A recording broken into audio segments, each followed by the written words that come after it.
TV Cristo Vive. Un canal de bendición. Un canal para toda la familia. Un canal de restauración que te toca el alma y el corazón.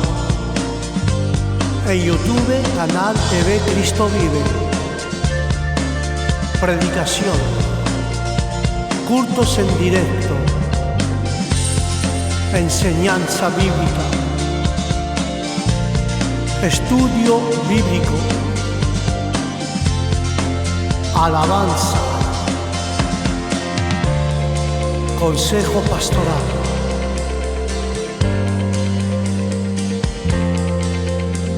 Adoración, oración, lectura bíblica. Todo esto y aún más en YouTube, en canal TV Cristo Vive, con el pastor Juan. No te lo pierdas. Del lunes al domingo en tu canal de YouTube TV Cristo Vive. Su esperamos. Dios te bendiga.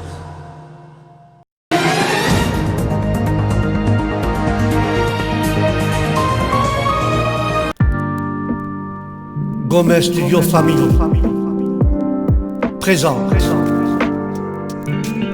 Études bibliques sur ton canal de YouTube. Nous vous attendons le 28 août à 18h30. Études bibliques. Dieu vous bénisse.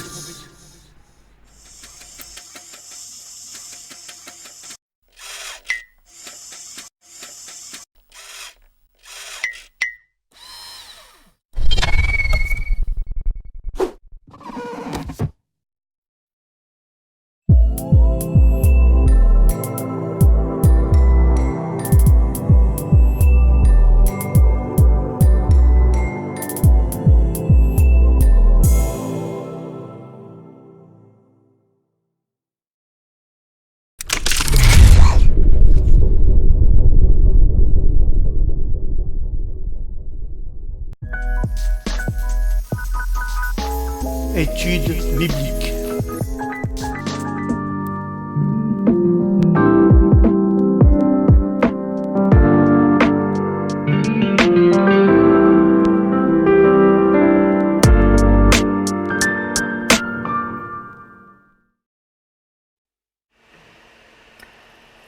Alors, la Trinité comme vous ne l'avez jamais vue. Ça c'est sûr et certain parce qu'il n'y a personne qui l'a vu. Donc c'est un thème qui est difficile, controversé, mais qu'il est quand même une des bases du christianisme. Donc j'aimerais voir ça avec chacun de vous et comme c'est l'habitude et comme ça sera l'habitude pour toutes nos études, je vous présente le plan de ce qu'on va voir, ok? Donc la première chose qu'on va essayer de voir, c'est en fait d'où vient le mot Trinité, ok?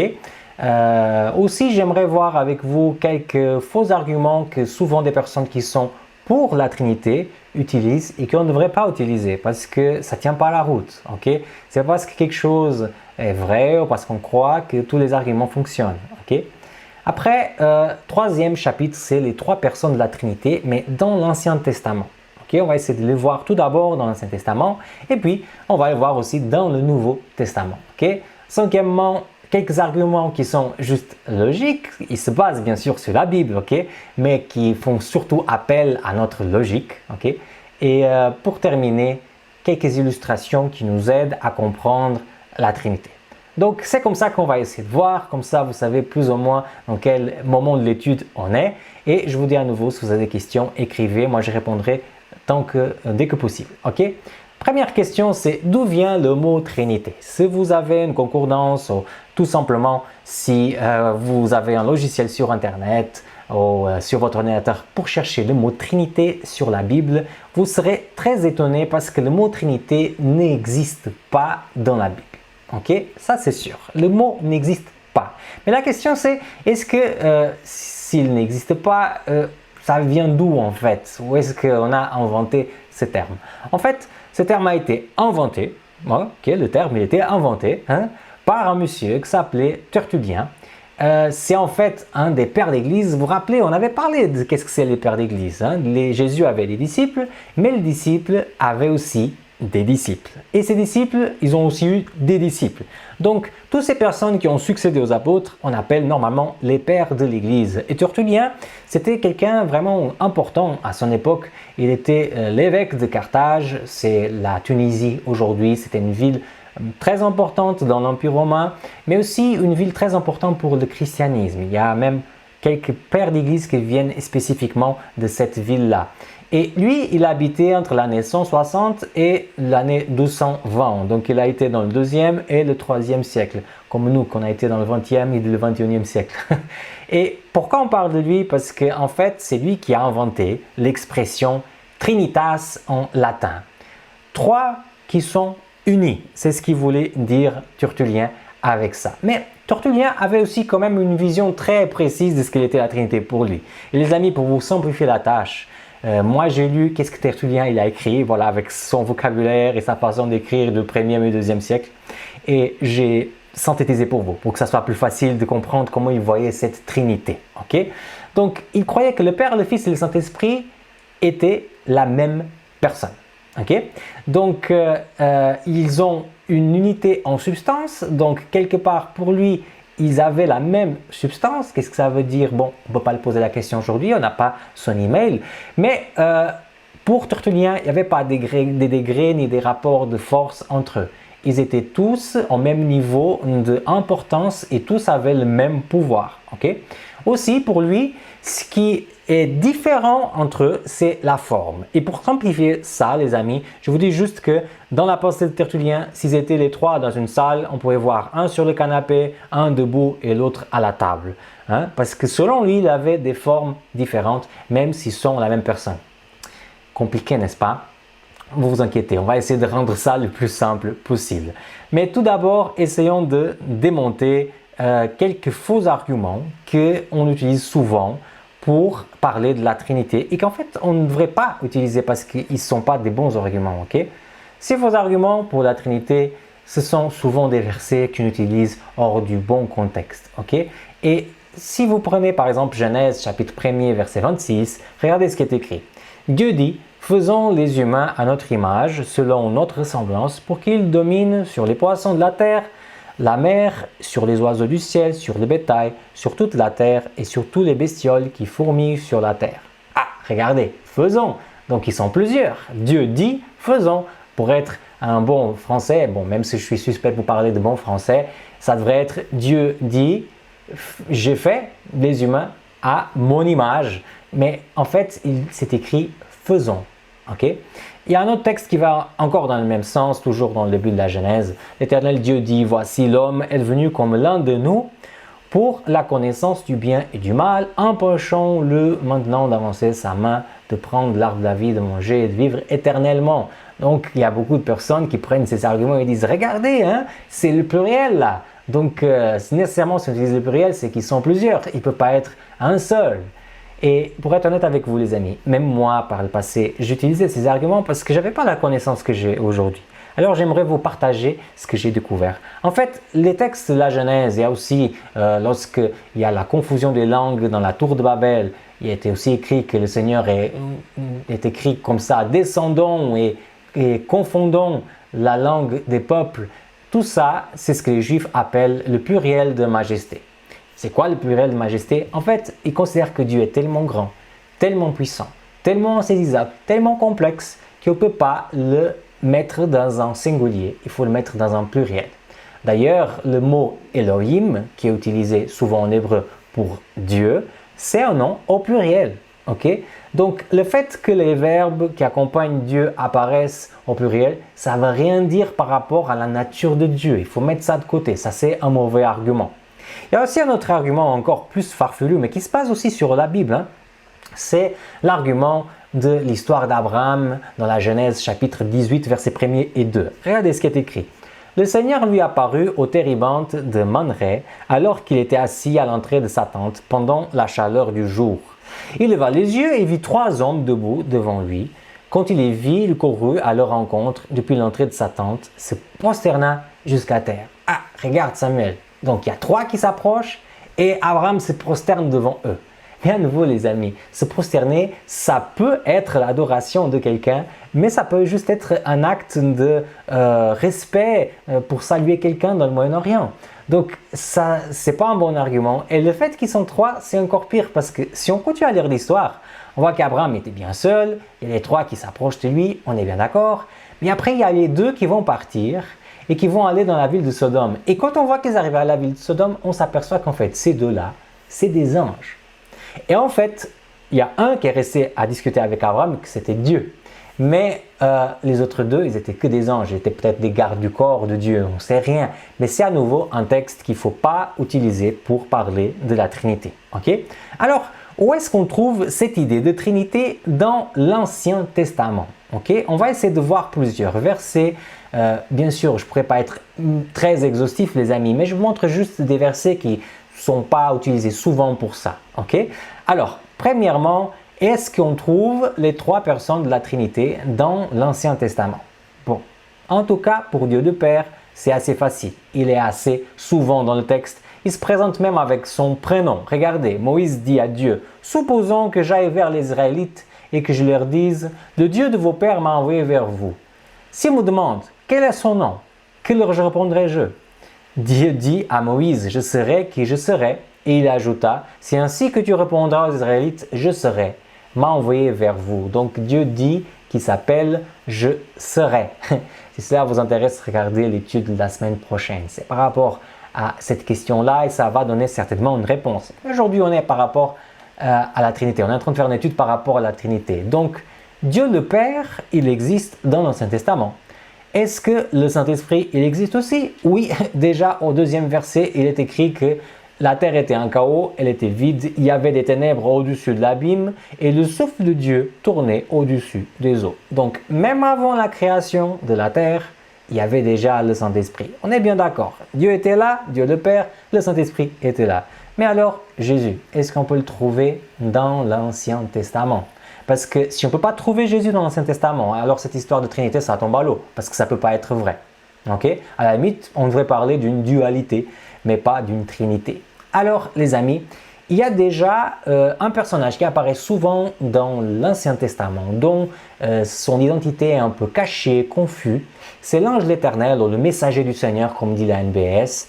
Et personnellement, moi je pense que ces personnages, il est fort probable qu'il peut être un Jésus préincarné, donc Jésus avant de venir sur cette terre.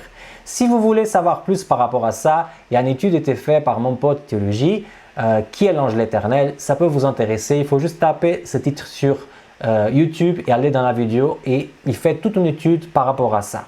Moi, je ne vais pas répéter son étude, mais je vous montre juste un exemple de comment on peut voir dans l'ange de l'Éternel Jésus. Okay? Regardez. Alors, le messager du Seigneur l'appela depuis le ciel en disant « Abraham, Abraham » Il répondit « Je suis là ». Il dit « Ne porte pas la main sur le garçon et ne lui fais rien. Je sais maintenant que tu crains Dieu et que tu m'as refusé ton fils unique. » C'est ce texte très difficile pour les parents.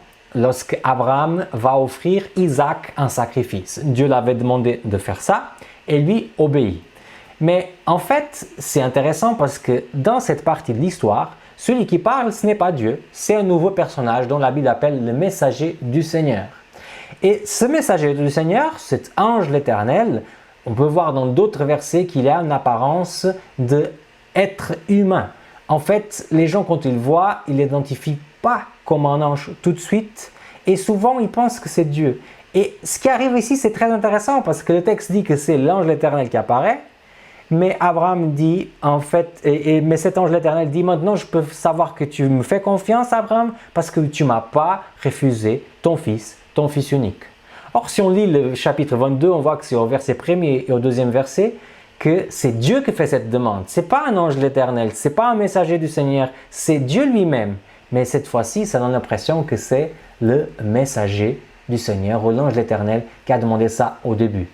Un peu confus, Peut-être, si vous voulez savoir plus, regardez la vidéo de mon pote, c'est beaucoup mieux expliqué. Alors, l'ange d'Éternel, c'est peut-être une marque de Jésus dans l'Ancien Testament. Mais peut-être avec le texte et avec l'explication petite que je vous ai donnée, vous pouvez vous dire, c'est un peu tiré par les cheveux. Ok, regardons une autre possibilité. Le quatrième personnage de la fournaise ardente. Je vous mets dans un peu le contexte. Au temps de Nabuchodonosor, il y avait Daniel et ses 3 amis. Ces 3 amis, ils ont refusé de se prosterner devant une statue comme il est écrit aux 10 commandements. Et comme c'était interdit de faire ça, ils ont été jetés dans une fournaise ardente pour être tués. Bien sûr, ce n'était pas pour les chauffer. Et quand on lit le verset qui parle de ça, regardez qu'est-ce qui va se passer. Il est écrit à Daniel, chapitre 3, verset 24 et verset 25. Il nous dit comme ça. Alors le roi Nabuchodonosor fut effrayé et se leva précipitamment. Il dit à ses conseillers, « N'avons-nous pas jeté dans le feu 3 hommes liés ?» Ils répondirent au roi, « Bien sûr, au roi. » Il reprit, « Eh bien, je vois 4 hommes sans entrave qui marchent indemnes dans le feu, et l'aspect du 4e ressemble à celui d'un fils des dieux. » Il y a beaucoup d'encre qui est coulée par rapport à ce verset-là. On peut dire encore beaucoup de choses. On peut dire, oh, c'est un païen, donc il a vu un être en même temps très humain, mais en même temps divin, donc il a dit que c'était un enfant de Dieu, parce que dans sa culture, il y avait des enfants de Dieu. Les amis, je ne sais pas qu'est-ce que Nabuchodonosor il a pensé, mais je sais qu'est-ce que Daniel a écrit. Et ce que Daniel a écrit, c'est que ce 4e personnage qui est apparu dans la fournaise ardente, il avait l'aspect d'être un fils de Dieu. Quelque part, il avait un côté très humain, très à notre portée, mais l'autre côté, ça se fait qu'il n'était pas un être humain, ça se fait qu'il était Dieu. Est-ce que ça pourrait être Jésus préincarné? Personnellement, je le crois. Encore un 3e argument, pour moi le plus fort, les amis, de l'existence de Dieu dans l'Ancien Testament. Mais c'est peut-être le moins intéressant à partager. Donc je vous demande de vous accrocher, les amis, et vous allez voir que après cet argument, tout va devenir plus simple dans notre étude. Alors, c'est le sacrificateur de Daniel 10, qui est peut-être Jésus. Alors, regardez le texte. Je ne vais pas le lire. Vous pouvez le lire à la maison ou en replay quand vous regarderez ça. Il y a un sacrificateur qui apparaît, il y a plein de caractéristiques. Okay? Ce sacrificateur, il apparaît aussi dans le livre d'Ézéchiel, mais on ne va pas entrer. Okay? On voit qu'il apparaît aussi à Jean dans le livre de l'Apocalypse. Et là, oui, j'aimerais faire avec vous une comparaison entre les différentes caractéristiques de ce sacrificateur. Ok? Vous êtes bien d'accord avec moi? Vous ne pouvez pas dire non, donc on y va. Qu'est-ce qu'ils ont? Pareil, ils ont une ceinture d'or tous les deux. Ok? Après, tous les deux, il y a un qui a ses yeux sont comme un feu flamboyant et les autres, ses yeux étaient comme un feu flamboyant. Donc au niveau du regard, Jean et Daniel, ils voient à peu près la même chose. On voit aussi que les jambes sont comme l'éclat du bronze poli chez Daniel, chez Jean, les pieds rassemblés du bronze incandescent. Donc en tout cas au niveau de la couleur, au niveau de l'image, ils lisent avec les mots qu'ils avaient, mais ils ont l'impression de voir la même chose. D'un côté, Daniel dit, sa voix était comme un tumulte. Du côté de Jean, et sa voix était comme le bruit des grands eaux. Ça va avec le monde où on habite. Hein. Daniel était habitué au palais, à la politique, donc une voix forte pour lui, c'est la voix d'un tumulte. Jean était pêcheur, il était habitué à la mer, donc pour lui, une voix forte, c'est une voix qui exprime la force des eaux. Mais je pense que les deux parlent de la même chose. Après, qu'est-ce qui se passe? Daniel dit que les forces me manquèrent, mon visage pâlit, le fut décomposé et j'ai eu plus aucune force. J'entendis sa voix et comme j'entendais sa voix, je fus frappé de torpeur face contre terre. Il est aussi écrit que Jean dit, quand je l'ai vu, je tombais à ses pieds comme mort. Donc les deux, ils ont à peu près la même réaction. Ils perdent la force devant ce sacrificateur. Encore une chose, quand les deux tombent par terre sans force, ce personnage touche avec une main et ils se lèvent tous les deux. Qui est ce personnage? Les amis, la réponse se trouve dans l'Apocalypse de Jean. Et elle est juste là. C'est lui, excusez-moi, c'est moi qui suis le premier, le dernier, le vivant. Je suis mort, mais je suis vivant à tout jamais. Et j'ai les clés de la mort et du séjour des morts. Ce personnage, pour moi les amis, c'est Jésus. Et comme il est décrit de la même façon dans le livre de Daniel, alors je peux dire à travers de Jean que le sacrificateur de Daniel, c'est une vision de Jésus-Christ. Un jour, on parlera du ministère de Jésus dans le sanctuaire céleste, mais déjà, dans le livre de Daniel, on voyait bien un Jésus pré-incarné. Donc oui, il y a les 3 personnages dans l'Ancien Testament. Est-ce qu'on a les 3 personnages aussi de la Trinité dans le Nouveau Testament? Question stupide peut-être ou pas. Je vais vous montrer des choses qui ne sont pas très... qui vous attendez pas. Ce n'est pas souvent là qu'on va quand on fait une étude comme ça. Alors, la question que je vous pose et que vous pouvez répondre avec les personnes qui sont autour de vous à la maison, qui a ressuscité Jésus? Ok? Je vous laisse. Il y a des personnes qui sont autour de vous, certainement, ou peut-être vous êtes seul, vous pouvez penser dans votre tête. Qui a ressuscité Jésus? La réponse souvent qu'on donne, et qui n'est pas fausse, les amis, c'est que c'est Dieu le Père, parce qu'il y a un texte qui dit ça d'une façon assez claire. L'apôtre Paul dit, Paul, apôtre, envoyé non par des humains, ni par l'entremise d'un être humain, mais par Jésus-Christ et Dieu le Père, qui l'a réveillé d'entre les morts. Donc l'apôtre Paul dit clairement que Jésus a été réveillé d'entre les morts par Dieu le Père. Il y a juste un petit souci, c'est que Jean n'est pas d'accord, parce que Jean dit comme ça. Si le Père m'aime, c'est parce que moi, je me défais de ma vie pour la reprendre. Personne ne m'enlève, mais c'est moi qui me défais de moi-même. J'ai le pouvoir de m'en défaire et j'ai le pouvoir de la reprendre, tel quel est le commandement que j'ai reçu de mon Père. Donc pour Jean, ce n'est pas Dieu le Père qui a ressuscité Jésus.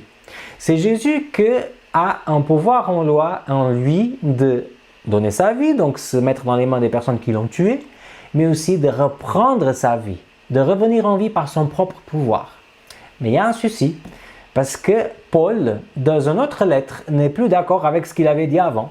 Si vous lisez en Romains, il dit comme ça, « Et si l'esprit de celui qui a réveillé Jésus d'entre les morts habite en vous, celui qui a réveillé le Christ d'entre les morts fera aussi vivre vos corps mortels par son esprit qui habite en vous. » Là, on a l'impression que Paul change d'avis et ce n'est plus Dieu le Père, c'est le Saint-Esprit qui a ressuscité Jésus.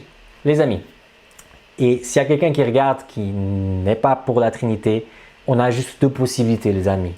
Soit c'est la même personne, donc on peut dire que c'est le Père, le Fils ou le Saint-Esprit a ressuscité Jésus parce que c'est exactement la même personne. Ou alors la Bible se contredit et on ne devrait pas utiliser la Bible. Parce qu'un livre qui se contredit, ce n'est pas bien de l'utiliser. On ne peut pas dire que ce livre vient d'un Dieu qui est parfait. Alors les amis, on continue. Deuxième question que j'ai pour vous. Est-ce que Jésus est Dieu? Parce que, est-ce que la Trinité existe dans le Nouveau Testament? Oui, elle existe dans le Nouveau Testament. Maintenant, est-ce que Jésus est Dieu? C'est notre question.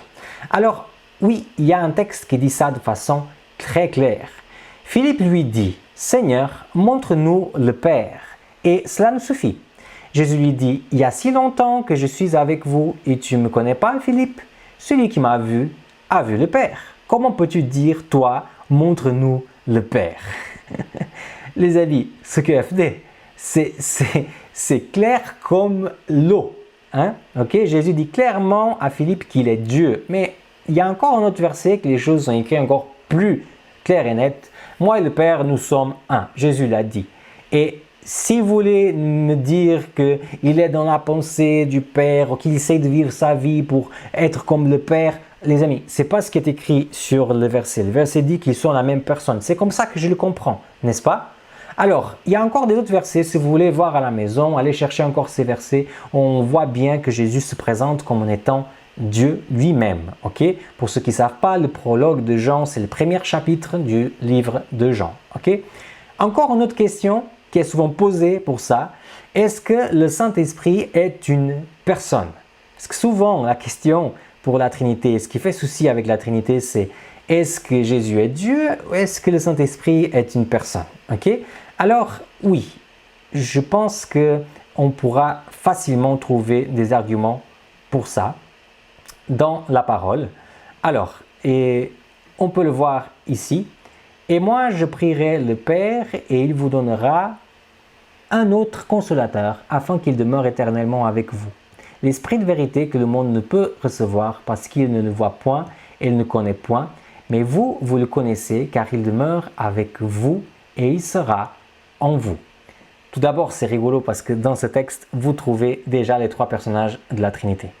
C'est même pas l'argument que je vais avancer, mais vous avez Dieu le Père, donc c'est Jésus qui parle, Dieu le Fils, c'est Jésus qui parle.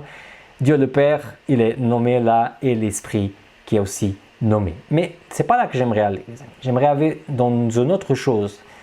Si vous regardez, Jésus dit que le Père et lui, ils vont donner un autre consolateur. Et si vous allez dans l'original, un autre, dans le grec, peut s'écrire de deux façons. Ok? Il y a allos et il y a hétéros. Ok? Allos, c'est le mot qui apparaît dans notre texte là, qu'on vient de lire, un autre consolateur. Mais hétéros, c'est un mot pour autre aussi, qui apparaît dans ce verset. On conduisait en même temps deux autres des malfaiteurs qu'on allait exécuter avec lui. C'est le texte, bien sûr, que Jésus va vers la croix et qu'on voit bien qu'il y a deux malfaiteurs qui vont avec lui. Pourquoi je vous parle de ça? Parce que les amis, nous on a juste autre en français. Mais en grec, on a deux mots parce qu'ils ont des significations différentes. Okay? Allos veut dire un autre, mais de la même, du même groupe, un autre de la même, là j'ai eu en blanc, comme on dit ça en français, mais un autre comme celui qui était avant. Okay? C'est pour ça que quand Jésus dit qu'il envoie un autre consolateur, il est en train de dire que l'Esprit est un autre comme lui. Il est une personne comme lui, avec qui on peut discuter, avec qui on peut parler. Okay? Or, en fait, quand on voit le hétéros, on voit bien que ces malfaiteurs, ils sont un autre, mais ils ne sont pas un autre comme Jésus. Okay? Parce qu'ils ne sont pas bons comme Jésus, ils ne sont pas de la même façon que Jésus. Donc, si dans ce texte, on a Jean qui a choisi d'utiliser le mot « allos », c'est parce qu'il considérait que Jésus était un autre comme le Saint-Esprit. Il y a encore ces deux versets qui parlent, Romains parle de la pensée, parle du fait que le Saint-Esprit peut intercéder pour nous qui souffrent, et Corinthiens parle qu'il a une volonté, vous pouvez voir ça à la maison si vous voulez. Alors on arrive à notre avant-dernier chapitre, les arguments logiques. Les amis, la Bible, elle est inspirée de Dieu et on demande souvent au Saint-Esprit de nous guider. Mais Dieu nous a aussi donné une logique. Et il faut faire appel à cette logique. Il ne faut pas avoir peur de faire appel à la logique parce que souvent, il y a des choses qui sont très logiques et qu'on comprend même juste avec la logique. Ok? Il y a un texte dans la Bible qui dit « Écoute Israël, le Seigneur notre Dieu, le Seigneur est un. » Et il y a des gens qui disent « Voilà, il y a un texte qui est contre la Trinité. » Attendez les amis, ce texte il est pour la Trinité. Hein? Regardez ce qui est écrit. Un, c'est en fait Ehad en hébreu. Et Ehad veut dire unique, seul. Ça vient du mot unir à la base, union. Il y a un autre verset en qui on parle exactement de un aussi. Regardez qu'est-ce qui est écrit dans ce verset. C'est pourquoi l'homme quittera son père et sa mère et s'attachera à sa femme et ils viendront une seule chair. C'est aussi Ehad. Mais vous regardez, dans un mariage, on devient une seule chair, mais on est deux personnes différentes. Donc le fait que la Bible dit que le Dieu est un, avec le mot Ehad, tu peux être un à plusieurs. Chose qui n'est pas possible peut-être avec nos mots en français. En tout cas, on ne voit pas tellement clair dans notre langue française. Okay? Un autre exemple aussi qui va vers votre logique, ok? Mais on parle bien sûr des textes de la Bible. Celui qui n'aime n'a jamais connu Dieu, car Dieu est amour. Il y a des gens qui peut-être pensent, Samuel s'éloigne du thème. Non, non, les amis, pas du tout. Alors, Dieu est amour. Donc, dans l'éternité, on pense souvent vers le futur, mais l'éternité de Dieu va aussi vers le passé. Et c'est là qu'on voit les limites de notre cerveau. Parce que quand vous essayez de penser à l'éternité vers le passé, il y a un bug dans votre cerveau, semblable au bug qu'on a eu avec la caméra. Hein? Ça ne marche pas, ça ne fonctionne pas. On n'arrive pas à penser l'éternité vers le passé. Mais faisons l'exercice de faire ça. Imaginez l'éternité vers le passé, vers le passé, vers le passé. On va arriver à un moment en qu'il n'y a pas de créature, il y a juste Dieu. Parce que quelque part, un jour dans le passé, il était seul. C'est hypothétique les amis, hein? C'est la logique qu'on essaie de chercher. Il était seul, il s'est dit, bon, je vais créer ma première créature. Ok? Pour que cela puisse être vrai dans le sens, pour que Dieu puisse continuer à être amour, même dans ce cas spécifique, il faut qu'il y ait un vis-à-vis et qu'il soit à plusieurs parce que l'amour n'est pas possible si tu n'as pas un vis-à-vis.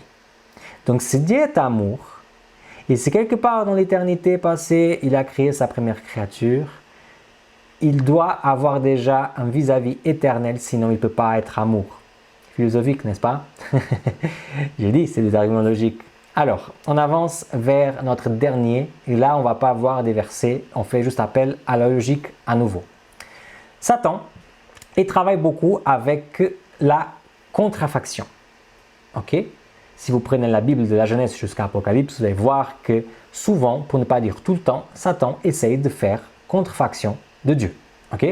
Et dans le livre de l'Apocalypse, on voit que Dieu nous est aussi présenté comme Dieu le Père, Dieu le Fils, Dieu le Saint-Esprit. D'ailleurs, ils sont les trois présents déjà au premier chapitre de l'Apocalypse.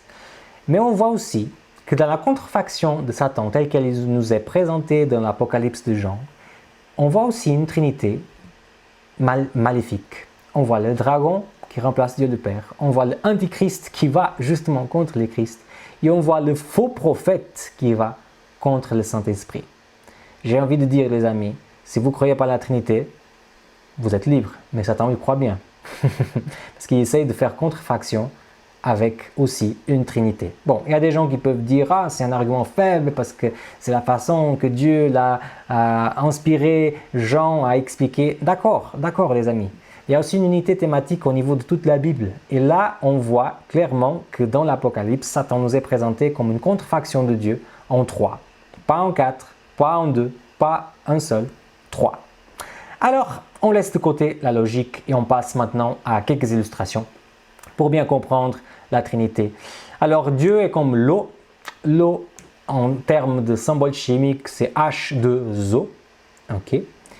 Mais ça n'empêche pas qu'on peut voir de l'eau solide, de l'eau liquide et de l'eau gazeuse dans la même pièce. Une par terre, l'autre sur la table, l'autre dans l'armoire. Elles sont dans des endroits différents, je peux les voir dans des endroits différents, mais si je les amène dans un laboratoire, elles ont tous H2O. Pareil. Une autre façon d'expliquer, une autre illustration, c'est avec les Macs. Ça parlera peut-être plus aux plus jeunes qu'aux plus âgés, ce n'est pas grave. Sur Mac, vous avez quelque chose qui s'appelle iCloud. Dans le iCloud, c'est-à-dire dans cette nuée, on peut mettre dans cette nuée tous nos contacts, nos photos, enfin, tout ce qu'on veut là-dedans. Et on peut accéder à cette information à travers de trois logiciels différents. Moi, j'ai ça, par exemple. Je peux aller avec l'ordinateur, je peux aller avec les tablettes et je peux les trouver à travers du portable. Je peux trouver la même information à travers de trois logiciels différents. Mais ça reste la même information. Comme quelque part, Dieu reste le même, même si on peut les voir dans un endroit différent, dans une pièce, même si on peut les voir avec des formes différentes. Mais l'information, ce qu'ils croient, leur caractère, c'est le même. Dernière illustration, Dieu toujours présent. Dans l'Ancien Testament, vous avez Dieu le Père qui était présent avec les temples, la Shekinah qui existait dans le temple. Après, Dieu le Père disparaît un peu de ce temple. Et Jésus-Christ le remplace, il vient dans cette terre, il nous parle face à face. Et après, Jésus part au ciel. Et quand il dit, quand je partirai, j'envoyerai mon esprit. L'esprit descend, maintenant il habite dans notre cœur si on veut le bien. Les amis, la Trinité, c'est une façon de Dieu nous montrer qu'il a toujours été présent dans l'histoire du monde. Il sera toujours présent dans notre vie aujourd'hui. Peu importe où tu peux te trouver, Dieu peut te trouver. Alors, ce n'était pas ça que je voulais dire, mais peu importe où tu es, Dieu peut te trouver. C'est plutôt ça. En résumé, Dieu est trop complexe, les amis. Donc, pour qu'on puisse bien le comprendre, il a décidé de nous expliquer comme ça. Regardez, imagine qu'on est trois. Voilà, un est le père, l'autre est le fils. C'est des images d'enfants, hein? Un qui est le papa, l'autre est le fils. C'est vraiment un truc que le Seigneur essaie de nous expliquer quelque chose qui est très complexe, qu'on ne peut pas comprendre, n'est-ce pas? Après, le mot Trinité n'existe pas dans la Bible, mais le concept, oui. On ne peut pas nier. C'est partout, les amis. Même s'il existe, il savoir bien le défendre. Ah, ok, il manque le faux. Ça, c'est la dyslexie, les amis. Moi, je suis dyslexique. Donc, je pense un truc, je l'écris, mais il y a la moitié qui reste de côté. Même s'il existe, il faut savoir bien le défendre. Donc, même si la Trinité Donc elle existe, il faut savoir la défendre, il ne faut pas défendre juste n'importe comment. Les trois personnes de la divinité sont présentes tout au long de la Bible et leur présence constante montre que Dieu est toujours avec nous. Donc les amis, on arrive à la fin de notre étude. Si vous avez des choses que vous aimeriez encore questionner, j'ai vu qu'il n'y a personne qui a écrit pendant que je parlais, c'est peut-être parce que c'est clair, j'espère. Mais voilà, vous pouvez encore poser des questions, les amis. Il n'y a vraiment pas de souci. Et moi, j'essaierai de vous répondre comme je peux, comme je sais. Voilà, on essaie de faire l'effort pour que vous puissiez comprendre ce thème qu'il faut dire, hein, les amis. Ce n'est pas un thème évident. Ok? Alors, est-ce qu'il y a encore des questions qui vous aimeraient ajouter, les amis? Si vous avez soit d'autres questions, soit des autres choses que vous aimeriez ajouter, c'est le moment. Alors, merci beaucoup. J'étais un peu perturbé, les amis, à cause de ces problèmes techniques, la caméra qui arrête de fonctionner. Voilà. Excusez-moi, je suis en train d'essayer de comprendre cette façon de faire les choses. J'espère que la prochaine fois, ça puisse fonctionner mieux. Alors, merci beaucoup Agnès et Marco de votre présence.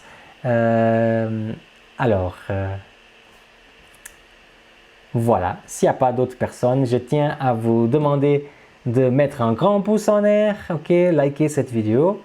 Et voilà, si vous avez des autres choses, vous pouvez encore les écrire. Ça pourrait être intéressant des musulmans, ça pourrait intéresser les musulmans, ce genre d'études, car ils savent que Jésus a existé.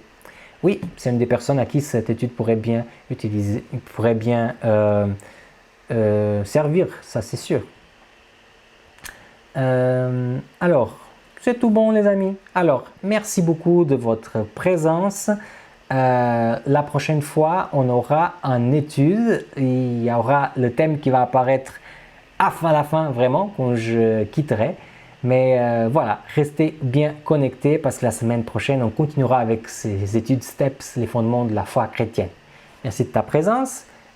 N'oublie pas de t'abonner et à la semaine prochaine.